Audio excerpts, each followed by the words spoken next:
আসসালামু আলাইকুম। সবাইকে স্বাগতম আমার এই লং ভিডিওতে। প্রবাস জীবন ভাই, 14 ঘন্টা ডিউটি করে যাচ্ছি, এখন রান্না বান্না করব। এই যে আলু, পেঁয়াজ, মরিচ, এই যে মাছ। ভিডিওটা দেখেন, কি বলি শোনেন। প্রবাস মানে দুঃখ কষ্ট, প্রবাস মানে জ্বালা, প্রবাস মানে বাবা বাসারা একলা একলা চলা।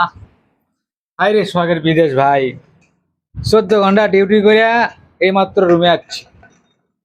রুমে আসে লাউ না কদু কদু লাউ বের করছি, আলু বের করছি, মাছ বের করছি, পেঁয়াজ বের করছি, রসুন বের করছি, মরিচ বের করছি। সো এখন টোটালে রান্না করতে হবে ভাই। জীবন তো রে ভাই, 14 ঘন্টা কোম্পানির ডিউটি করছি, আবার রুমে আছি, আবার রান্না করতে হবে। জীবন তো রে ভাই, জীবন জীবন তো বাঁচে কেমনে ভাই?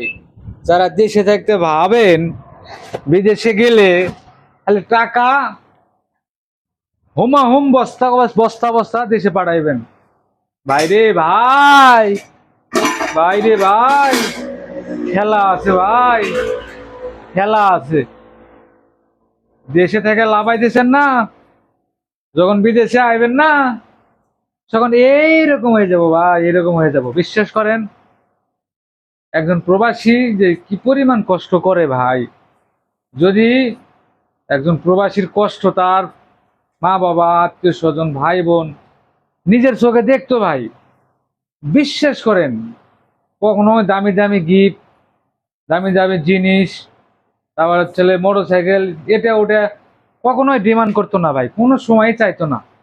আসলে একজন প্রবাসীর টাকা, আর কোনো টাকা যদি হালাল না হয় ভাই, একজন প্রবাসীর টাকা প্রকৃতপক্ষে হালাল হয়। কারণ মাথার ঘাম পায়ে ফালায় এই টাকাটা তাদের উপার্জন করতে হয়। যারা প্রবাসী থাকে ভাই, তাদের জন্য একটু দোয়া করবেন আপনারা, বুঝছেন? প্রবাসীরা কারো কাছে টাকা পয়সা চায় না, বাস একটা একটু দোয়া করবেন। আর এই প্রবাসীরা যদি না থাকতো, এই প্রবাসীরা না থাকলে বাংলাদেশ শ্রীলঙ্কার চাইতে অদম হইতো ভাই। আমরা প্রবাসীরা মাসে মাসে যে পরিমাণ ডলার বাংলাদেশে পাঠায় হিসাব ছাড়া, এমন কোনো প্রবাসী নেই মাসে সর্বনিম্ন 50,000 টাকা ইনকাম করে না, সর্বনিম্ন 50,000 টাকা ইনকাম করে না। তাহলে একটা প্রবাসী যদি 50,000 টাকা মাসে পাঠায়, প্রায় সারা বিশ্ব জুড়ে প্রায় 3 কোটির মতো প্রবাসী আছে। তাহলে একটাবার ভাবেন কত টাকা একদিনে ঢোকে, কত মিলিয়ন টাকা ঢোকে, আর এক মাসে কত টাকা ঢোকে ভাই। ভাই লাউ রান্না করবো, মাছ দিয়ে টোটাল হিসাব, সবার দাওয়াত রইলো, আইসেন। লবণ কম হোক আর বেশি হোক, ঝাল হোক আর না হোক, সবাই মিলে একসাথে খায়া গল্প আলাপ করবো হনি, তারপরে আপনারা যাই নিনি, বুঝছেন?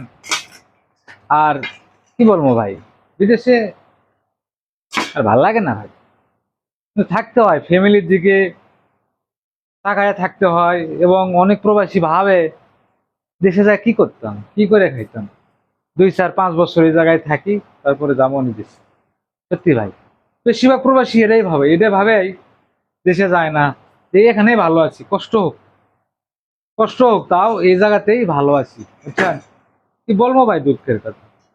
এমন এমন একটা দেশের নাম বিদেশ, সেখানে নিজের কোনো অধিকার নাই। অন্যের অধীনে থাকতে হয়, অন্যের অধীনে চলতে হয়, অন্যের অধীনে খাইতে হয়, ঘুমাইতে হয়, সবকিছুই অন্যের অধীনে। মানে এই বিদেশে একটা কুত্তের যে পরিমাণ সম্মান আছে, কুত্তা কুত্তা চেনেন না, কুকুর কুকুর, এমন ভাই, ঠিক না? এই বিদেশে একটা কুকুরের যে সম্মান দেয়, একজন প্রবাসীকে সম্মান দেয় না। সত্যি ভাই, সত্যি, খালি ঘেউ ঘেউ ঘেউ ঘেউ করে। আর যদি বাঙালি ফোরম্যান হয়, তাহলে তো মনে করেন যে আরো কাম সারা ভাই, বুঝছেন? বিদেশে সুখ নেই ভাই, এত লম্বা ডিউটির পরে আইসে এই রান্না করে খায়া, কাপড় চোপড় ধুইয়া, ঘুমাইতে ঘুমাইতে কালকে আবার ডিউটির সময় আছে। তো এটাই হচ্ছে প্রবাসীদের জীবন, কিছুই করার নাই ভাই, বাস্তবতার সাথে লড়তে লড়তে একজন প্রবাসী হলে লাশ পর্যন্ত জিতে যায়, আর তা না হলে লাশ হয়ে দেখে যায়। যে বাস্তবতা, আসলে সত্যি কথা বললে অনেকে ভাববে, "এ ভাই তুমি এমন করে বলতেছ কেন?" তো ভাই সত্যি বলতেছি, এটা বাস্তব ভাই, এটা হলো বর্তমান বাস্তব। অনেকের ভাই, অনেকের বাপ, অনেকের স্বামী, অনেকের খালাতো ভাই, মামাতো ভাই প্রবাসে আছে।